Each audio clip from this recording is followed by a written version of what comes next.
Nonton debat nonton debat. Langsung saja kita akan mulai debat tempat calon wakil presiden pemilu tahun 2024. Kurang Pada kenceng sesi ya. pertama ini kita akan mendengarkan visi, misi, dan juga program kerja dari masing-masing calon wakil presiden. Kesempatan pertama akan diberikan kepada calon wakil presiden nomor urut 1.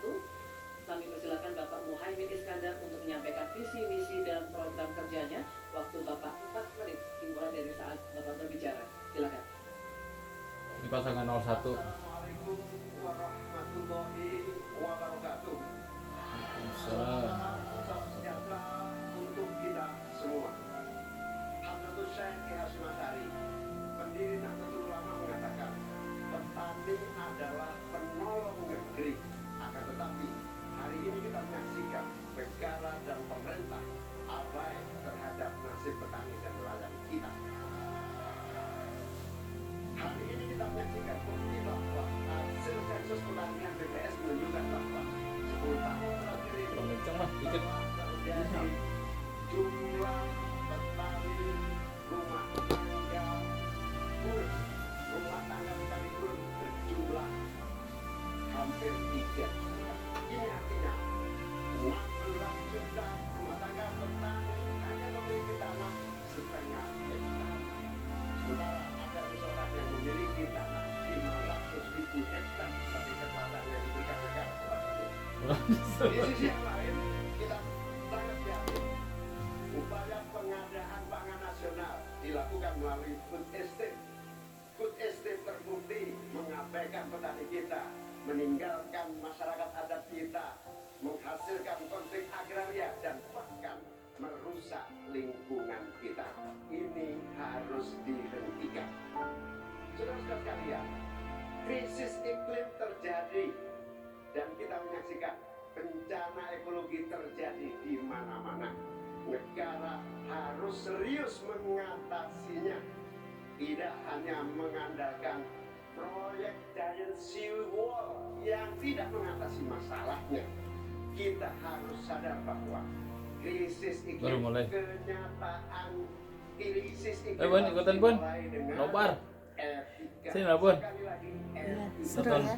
nonton bareng. Etika lingkungan. Berarti ini yang terakhir ya?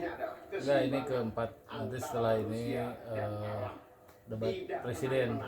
Presiden terakhir. Ini cawapres. Akan tetapi kita menyaksikan bahwa kita tidak seimbang di dalam melaksanakan pembangunan kita. Kita melihat ada yang namanya krisis iklim tidak diatasi dengan serius. Bahkan kita ditunjukkan anggaran mengatasi krisis iklim jauh di bawah anggaran sektor-sektor lainnya.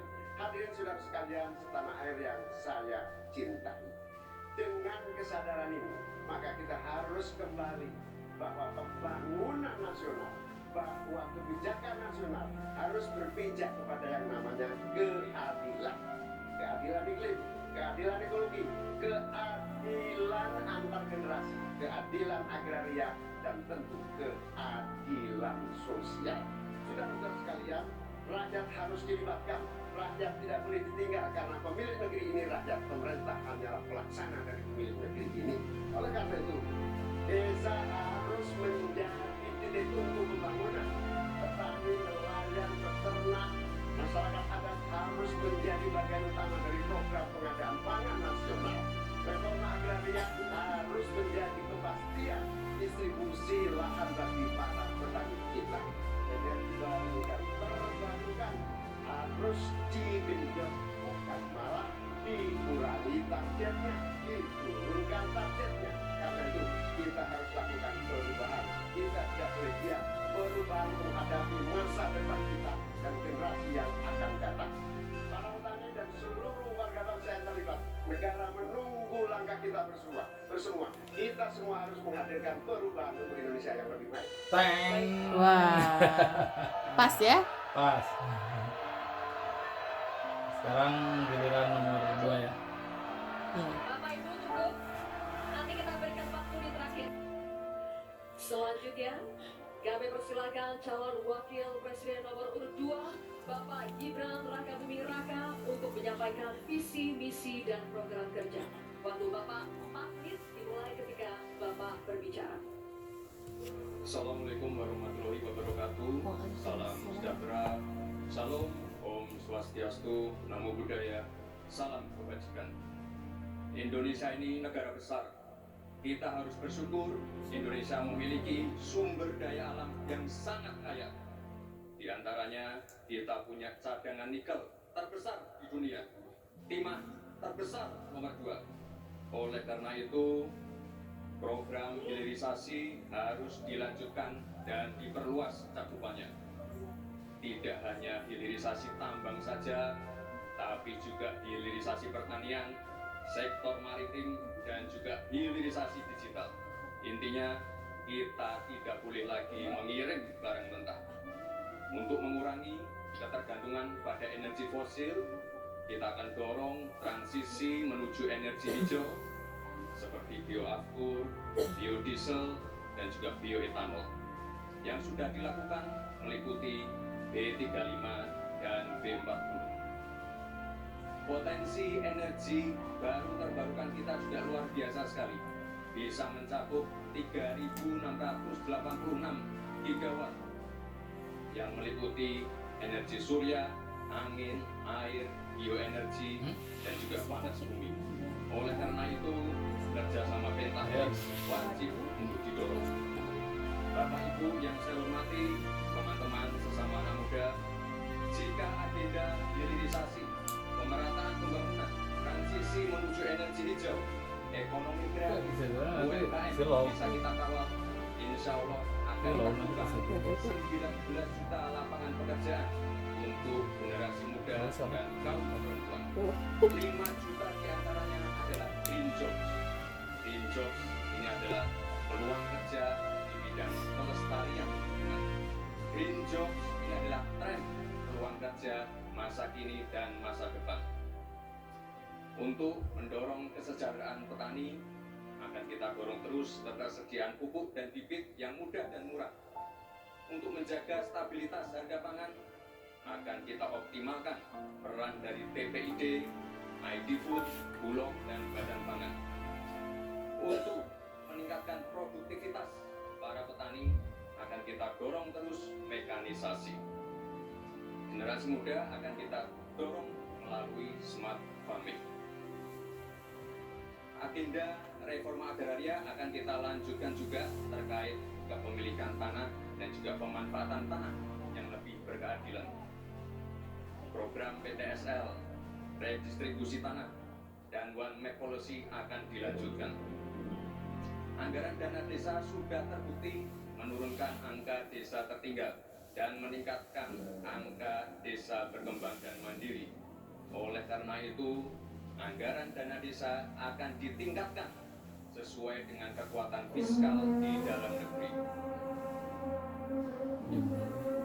RUU masyarakat hukum adat akan didorong agar lebih berkeadilan, karena sesuai dengan prinsip Sustainable Development Goals, yaitu Leave No One Behind. Narasi besarnya di sini adalah keberlanjutan dan penyempurnaan. Terima kasih. Wassalamualaikum warahmatullahi wabarakatuh. Masih ada waktu, mau dinampakkan atau tidak? Baik. Oke. Cukup. Tenang. Tenang Bapak, baik Ibu. Kita lanjutkan Bapak Ibu.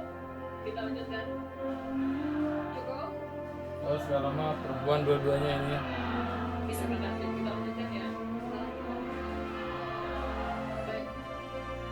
Nanti kita akan kasih kesempatan, kita lanjutkan dulu sesinya. Selanjutnya kami akan persilakan calon wakil presiden nomor urut 3, Bapak Mahfud MD, untuk menyampaikan visi, misi dan program kerjanya. Waktu Bapak sama 4 menit dimulai saat Bapak berbicara. Silakan Pak. Bismillahirrahmanirrahim. Pada berkat tanpa Allah yang maha kuasa. Diskusi atau debat ini sangat penting karena menyangkut 3 hal yang akan menentukan, 3 hal yang akan menentukan masa depan negara kesatuan Republik Indonesia dan bangsa Indonesia.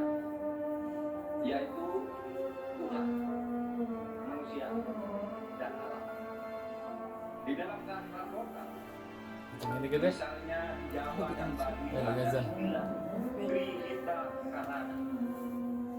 Di Sunda, Jawa Barat ada Trihita, 3 ada Trinitas, Trisakti, dan sebagainya. Di dalam kearifan lokal, bangsa Indonesia di masa lalu sudah biasa melakukan langkah-langkah untuk memberikan perlindungan atas lingkungan hidup agar lestari. Bahkan konstitusi kita sudah menyatakan bahwa sumber daya alam itu harus dikelola dan digunakan untuk sebesar-besar kemakmuran rakyat. Saudara, sumber daya alam kita sangat kaya, tapi pangan belum berdaulat. Petani makin sedikit, lahan pertanian makin sedikit, tapi subsidi sumber makin besar. Pasti ada yang salah. Petaninya sedikit, lahannya sedikit, kok subsidinya setiap tahun naik? Pasti ada yang salah. Laut kita berlimpah, udara kita meracuni bangsa kita. Investor masuk, industrialisasi terjadi, lingkungan rusak, rakyat menderita. Yang ini mah dibaca. Kemudian sumber daya alam Yang ini dibaca. menjadi sumber sengketa di antara rakyat dengan rakyat, antara pemerintah dengan pemerintah. Atau mengingatkan tentang ini dalam Al-Quran, Al-Quran pasal di fil bahri wal bahri bima kasabat aydinnas liyuziqahum bahwa dan amin. Telah terjadi kerusakan di bumi karena tingkah laku manusia di darat dan di laut. Ini ditunjukkan oleh Allah agar manusia sadar bahwa mereka telah merusak alam di negaranya yang dikuasai seharusnya oleh bangsanya. Sudah, saya katakan tidak mudah, tapi hanya buat komitmen yang sebenarnya. Pada 16 Juni 2011 sebagai Ketua MK, saya sudah mengatakan apa-apa yang diperlukan untuk ini. Saya membuat vonis tanggal 16 Juni bahwa sumber alam itu untuk memihak rakyat ukurannya ada 4. 1. Pemanfaatan, 2. Pemerataan, 3. Partisipasi masyarakat, dan kemudian juga penghormatan terhadap hak-hak yang diwariskan secara luhur kita. Kami akan gunakan Pak 4 tolok ukur itu, tetapi saya tidak melihat pemerintah melakukan langkah-langkah apa sih yang diperlukan ini untuk menjaga kelestarian lingkungan alam kita. Maka kami punya program petani bangga bertani di Laut Jaya, nelayan sejahtera. Jangan misalnya seperti food estate yang gagal dan merusak lingkungan. Yang benar aja, rugi dong kita. Terima kasih. Assalamualaikum warahmatullahi wabarakatuh. Salam warahmatullahi Terima wabarakatuh. kasih. Aman. Ini gua marah misi. Nanti kita lihat yang sesi berikutnya mah ya.